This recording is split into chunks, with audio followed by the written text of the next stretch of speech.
Hello, welcome to the Cheater's Diary, where we dive into raw, real-life stories packed with emotion and unexpected twists. If you're vibing with this video, hit that like button and subscribe to join us in spreading these meaningful tales. All right, let's kick off today's journey. I'm Jake, 23, still grinding through college. Not the guy who stands out, not the loud one in class, not the jokester who gets the whole room laughing. I'm more of a wallflower. I watch, I listen, I catch the little things most people miss. The way someone hesitates before they answer, or the quick glance they throw when they think no one's paying attention. I grew up in a small town just outside Minneapolis. Quiet place, tree-lined streets, old oak trees casting shade, weathered clapboard houses that creak when the wind picks up. Nothing big ever happens there. No wild festivals, no juicy drama. Just days that blend into each other. Simple, routine. Maybe that's why this story still feels unreal to me, like it belongs to some other world, not the one I knew. I've always played it safe. Never one for trouble, never crossed lines, always took the safe road. At least, that was me before that day. The day I rang my friend's doorbell and everything started to shift. Ryan's my best friend. We clicked freshman year of college, like we'd known each other forever. Ryan's the kind of guy you want in your corner. Funny, always got a quip ready. He walks into a room, and it's like the lights get brighter. He's got that natural charm, effortless. We teamed up on a few school projects, pulled all-nighters to beat deadlines, hung out on weekends, gaming, binge-watching movies, or just shooting the breeze about nothing. Ryan's house was like a second home. I'd been there more times than I could count. A cozy gray craftsman with a small front porch, a couple of potted plants, the faint smell of coffee always in the air.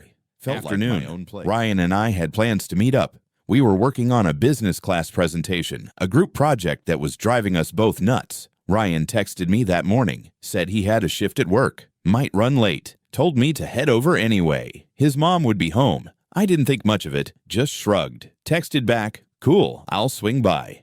I'd met Ryan's mom before, Laura. She's the kind of parent you want to meet. Warm, easygoing, makes killer coffee, treats Ryan's friends like family. No fuss, no judgment. She's probably in her early 40s, but you wouldn't guess it. There's something about her. A natural beauty, software sharp eyes, a smile that puts you at ease right away. I never thought much about her. She was just Ryan's mom, an adult in the house. But that day, things changed. I drove to Ryan's place, around 4 in the afternoon. Sun still high, golden light filtering through the trees, a light breeze rustling the leaves on the sidewalk. I parked out front, got out, took a deep breath of that crisp air. Felt like any other day. Nothing special. I walked up to the porch. The wooden steps creaked under my sneakers. Rang the doorbell. Ding dong. The chime echoed. I waited. Expected Ryan to open the door, or maybe he wasn't back yet, but then the door swung open, and it wasn't Ryan. Laura stood there, wearing a loose white t-shirt, long enough to graze her thighs. No makeup, hair pulled up in a messy bun, a few strands loose, barefoot. She looked like she'd just rolled out of bed, or maybe finished some chores. I froze, just for a second, not because she looked out of place, but because she looked too natural. Too striking. Without even trying, she tilted her head, gave a small smile. "Oh, it's you." Her voice was calm, like I was an old friend. "Come on in," she said, turning and walking inside. I stood there, tried to stay cool, but my heart was beating a little faster, just enough for me to notice. Something had started. I stepped inside.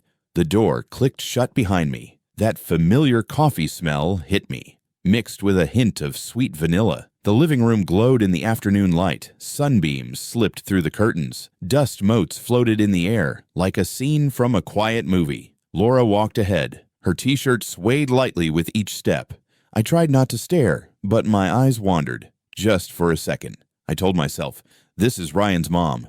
It's just a normal afternoon. But deep down, I felt it. Something was shifting. I stepped into the house. The door clicked shut.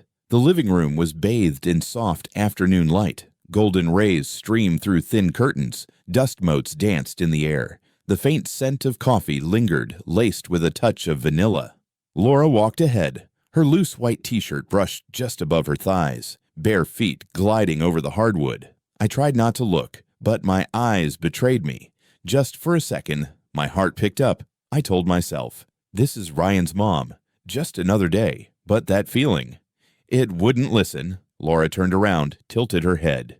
A gentle smile. Ryan's not back yet. Her voice was steady. "Want to wait? I'm here." I nodded. "Yeah, sure." She gestured toward the living room. "Have a seat. I'll grab you something to drink. Coffee or iced tea." I swallowed, tried to keep my voice even. "Iced tea's fine." She nodded, headed to the kitchen. I stood there for a second, then slowly walked to the couch, sat down. My fingers tapped my knee, trying to keep my mind busy, but my eyes flicked toward her.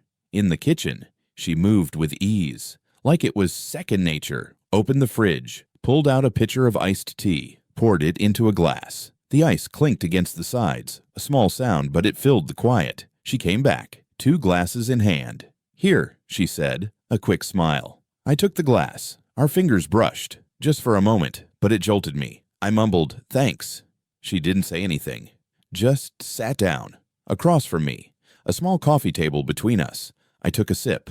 Cold, slightly sweet, but I wasn't focused on the taste. My eyes stole glances at her. The t-shirt slipped slightly off her shoulder, bare skin catching the light. Her hair was messy, a few strands falling over her cheek. She tucked them behind her ear. A small gesture, but it made me look away. My heart thumped harder. I told myself, don't stare, don't overthink. This is Ryan's mom. But the more I tried, the less school-going Jake.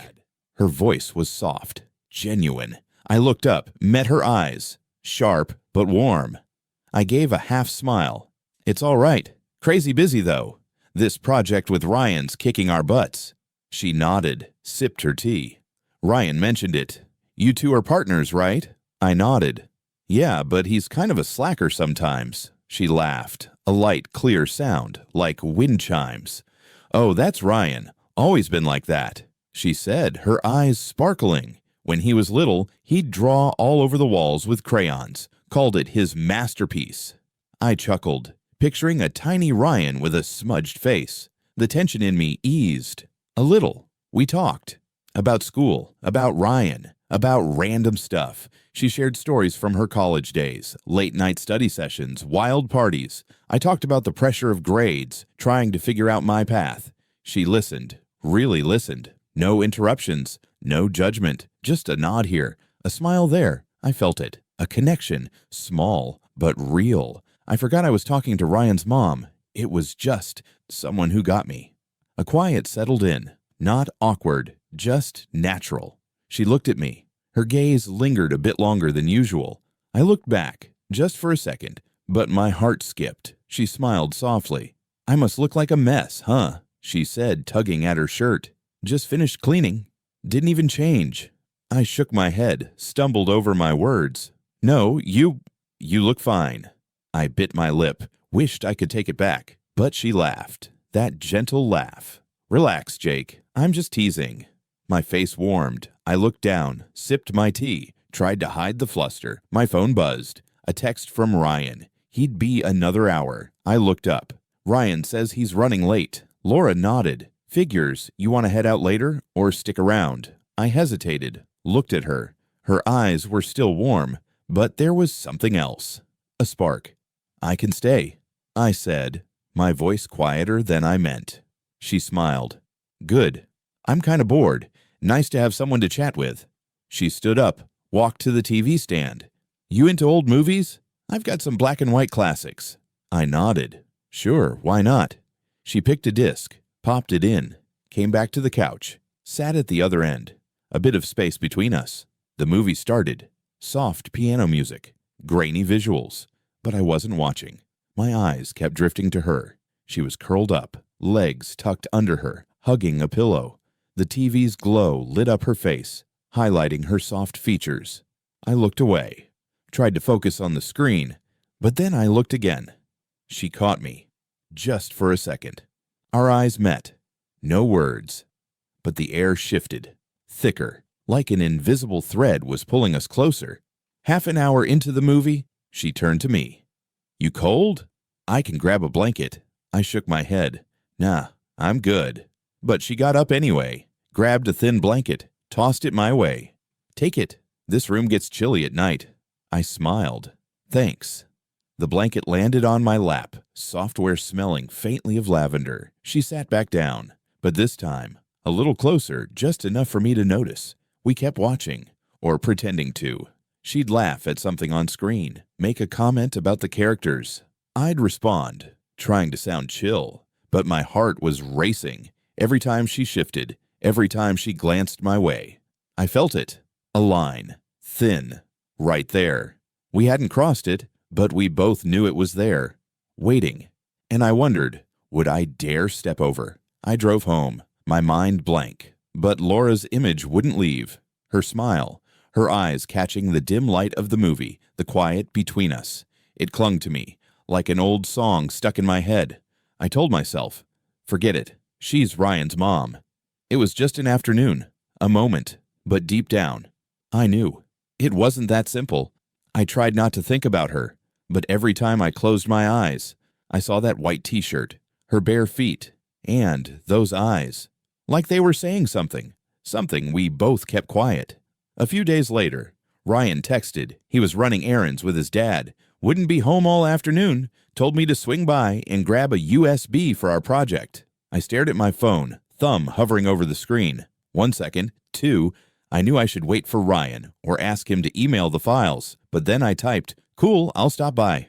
I don't know why. I just got in my car, drove to that familiar street, parked in front of the gray Craftsman, the porch with its potted plants. My heart pounded. Part of me hoped Laura wouldn't be there. Part of me prayed but sharp. The door opened. Laura stood there. Jeans, a gray hoodie, hair loose and natural, barefoot again. A small smile curved her lips. "Jake," she said, her voice warm, like she'd been expecting me. "It's you again." I nodded, tried to sound steady. "Yeah." Ryan said to grab a USB. She nodded, opened the door wider. "Come in. It's probably in the kitchen." I stepped inside. The air was the same. That faint vanilla scent, cool hardwood under my feet. But this time, something felt different. A tension, subtle, but real. She led me to the kitchen, pointed to the table. "The USB's probably there. Check it out." I walked over, found the small black drive, slipped it into my pocket, but I didn't leave. Laura leaned against the counter, holding a glass of water, watching me. "Want something to drink? Water? Or tea like last time?" I hesitated. "Water's fine." She smiled, grabbed another glass, filled it from a pitcher, handed it to me. Our fingers brushed, just for a second, but it sent a spark up my spine. We stood there, in the kitchen, glasses in hand. I took a sip, tried to think of something to say. "Our project, it's kind of a mess," I started. "Ryan's busy. I'm kind of distracted." She nodded. Her eyes lit up. "College life, huh?" she said, her voice soft. I remember those days. All-nighters, chugging coffee, stressing out. I smiled. "Yeah, sounds about right." She tilted her head, looked at me longer. "You ever feel like everyone expects you to have it all together?" I blinked, surprised she'd asked that. "Yeah, all the time," I said. "My parents think I should do a major, safe, engineering, accounting, something like that. But I don't know what I want." She nodded slowly. Her eyes softened. "I get it. My dad was the same, always wanted everything planned, safe. No room for mistakes." She paused. I looked down at her glass. I said, "Sometimes I just want to breathe." I looked at her. Really looked. Not as Ryan's mom, but as Laura. A woman with her own pressures, her own quiet struggles. I said softly, "Me too." A silence fell, not heavy, but full, like we'd just let out something real. She smiled. "You're not like Ryan's other friends. You're you." I gave a shy grin. "I just try not to screw things up." She laughed, that light, airy sound. "I like that. Real people." I nodded. "Thanks for the water." She motioned toward the living room. "Want to sit for a bit? I'll put on the TV. Something to take the edge off." I nodded, followed her, sat on the couch. Same spot as before. She sat at the other end, but closer this time, legs tucked up, leaning against a pillow. She turned on the TV. Another old movie. Piano music filled the room. I stared at the screen, but saw nothing. Just felt her. There. Close. She turned to me. You into these old flicks? I shrugged. They're kinda cool. Not really my thing, though. I shrugged. She smiled. I love them. Back then, things felt simpler. People actually talked. Like, real talk. I looked at her. It's not like that anymore. She paused. Her eyes locked on mine. Not really. Not like this. Silence hit again. But this time, it felt heavier. She nodded toward the kitchen. Need anything? I shook my head. No. She nodded, grabbed the blanket again, tossed it my way. Here, it's chilly. I grinned. I'm good. But I held it anyway. That lavender scent wafted up. She shifted. Just a bit. Then she did something I didn't expect. Her hand brushed my knee. Lightly, adjusting the blanket. But I felt it. The intention. Not accidental, not obvious, but enough to make my heart stop. I looked at her. She was already looking at me.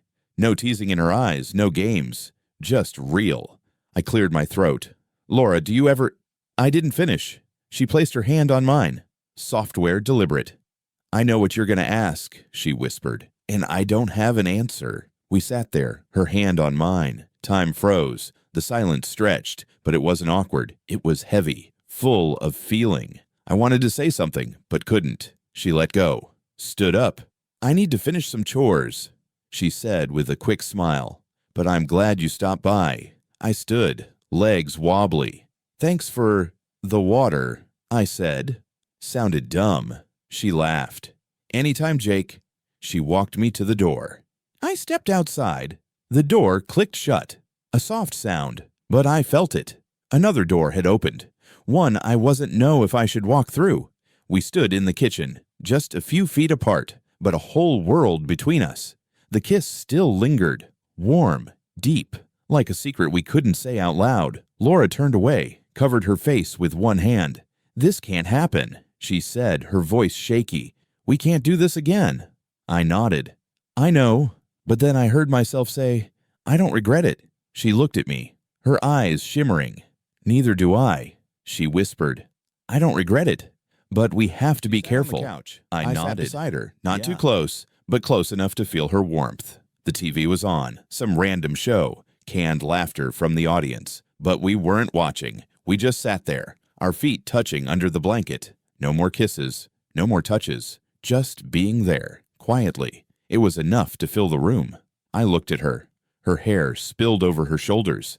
The TV's light caught her face, soft and sharp at once. I wanted to say something, but silence felt right. As the sky darkened, I stood.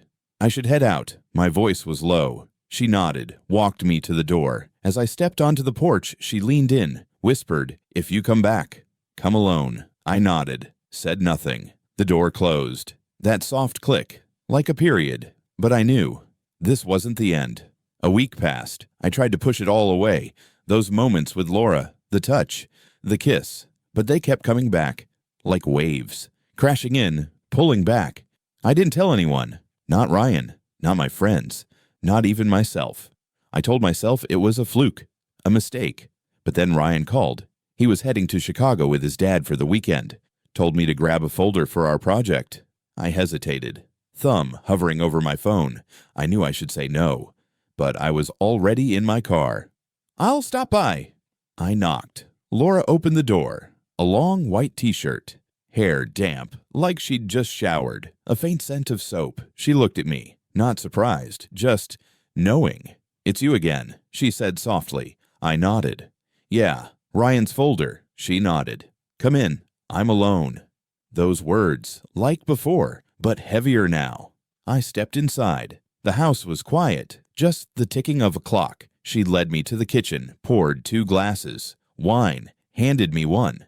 You're not in a hurry, are you? I shook my head, took a sip. The wine was light, crisp. We talked about school, about old times, about nothing that mattered. But then she stopped, looked at me. Jake, why are you really here? I opened my mouth, wanted to mention Ryan, the folder, but I stayed quiet. She stepped closer. I've been thinking about you, she said, her voice low. Since last time, I know it's wrong, but I can't stop. I swallowed. I've thought about you too. She placed a hand on my chest. Gentle. I didn't move. She leaned in. Our lips met. Software, then deeper. Her arms wrapped around my neck. My hands found her waist. The kiss stretched on, like the world stopped. When we parted, she looked at me, breathing fast. We can't keep doing this, she said. But her eyes said something else. I nodded. I know. But we both knew. We wouldn't stopping. The weeks that followed, I found reasons to come back. When Ryan was gone. Sometimes Laura texted. A short message. You free? Sometimes I'd show up, unannounced. She was always there, waiting.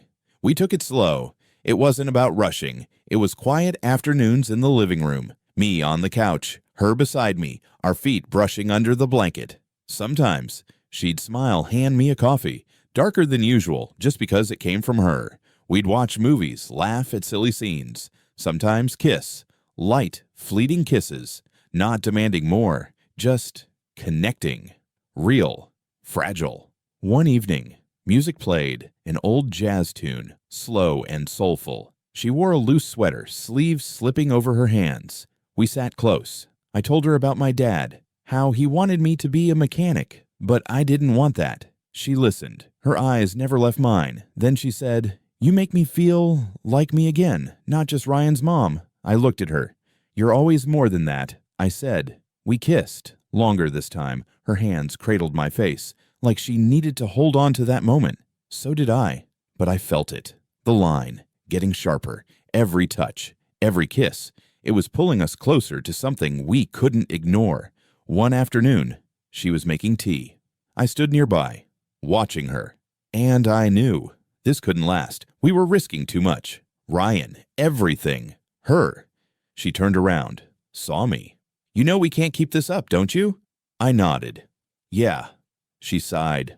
"I don't want anyone to get hurt, especially Ryan." I nodded. "Me neither." That week, we saw each other twice. Each time felt deliberate, like an unspoken goodbye. The kisses were softer. The hugs lasted longer. The smiles were warmer. The last time, I sat on the couch. She curled up in a blanket, her feet on mine. "You're going to do something great, Jake," she said. "I know it." I looked at her, wanted to stay, but I stood. "You too, Laura," I said. "And this, it meant something to me." She smiled. "To me too." I walked to the door, stepped out, didn't look back. The door clicked shut. And that fleeting connection, full of heart, but full of risks. No perfect bow, no forever promises, just real moments, secrets kept close, and a hard lesson about the heart, about what we crave and what we let go. Life's like that sometimes. You cross a line, not because you want to break everything, but because in that moment it feels right. But what matters is how you move forward. Jake chose silence to protect Ryan, to protect Laura, and himself. What about you? What would you do standing at a line like that? This is the Confessor's Journal, where we tell true stories, the messy human parts. No judgment, no gloss, just the truth. Each story is a slice of life. A reminder that we all have moments of weakness, secrets we can't share, but those moments make us who we are. Jake's story isn't here to cheer for mistakes. It's here to show you that feelings are complicated. Sometimes they take you places you didn't plan to go. And what you do next, that's what defines you. We want to hear from you. What do you think of Jake and Laura? Have you ever been torn between your heart and your head? Or maybe you've got your own story, a secret you're ready to share. Drop it in the comments below or DM us on Instagram at The Confessor's Journal. Every story you share, every thought you add builds this community, a place where we face the truth, no matter how raw. And if you're hooked on stories like these, hit subscribe, turn on notifications. You don't want to miss a single episode of The Confessor's Journal. We've got more drama, more tangled relationships, and more lessons waiting. Let's keep digging into the secrets, the stuff no one says out loud but everyone's thought about. Ready for the next one? Subscribe now. And let's dive into the hidden corners of the heart. Thanks for being here. See you next time. Stay curious. Stay real.